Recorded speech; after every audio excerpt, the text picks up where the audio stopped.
in the European case, the second big challenge was the move to what we call the Brusselisation of foreign policy. Because for a long time, the European Union was about domestic policy. It was about the international effects of domestic policy.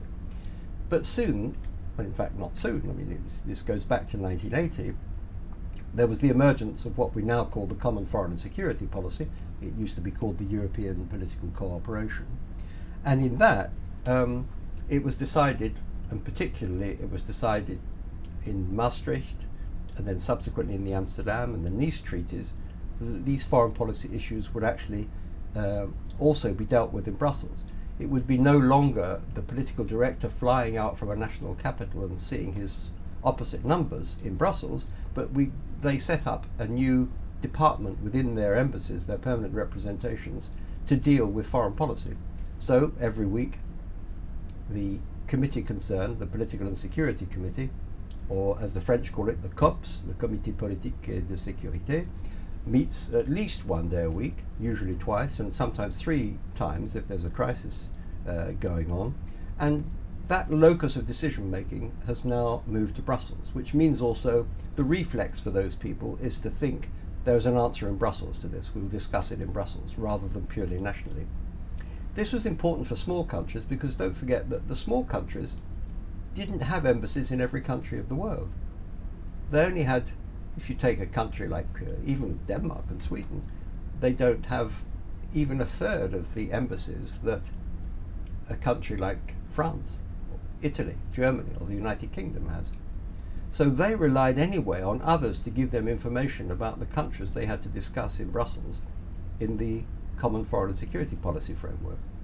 So again, people were asking, well, you know, what is this foreign policy then? It's something that 28 member states couldn't do on their own because they're too small. But in addition, even when they try to do it in a coordinated way, it's very difficult for them to do that because they don't have the resources to do it.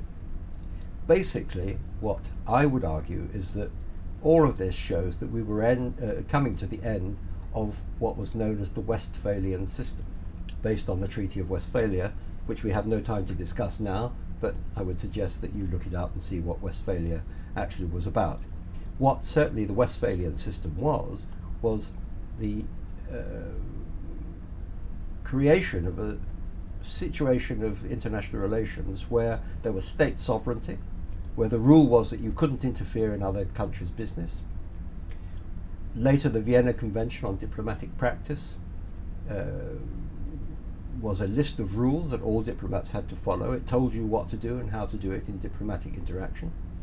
And then later, with the responsibility to protect, with multinational firms, often with larger budgets than small states, with financial capitalists escaping from state control, the huge size of the multilateral organization, the multinational organizations, and the growth of the importance of United Nations agencies all meant that there was a different set of rules emerging, even if it wasn't official.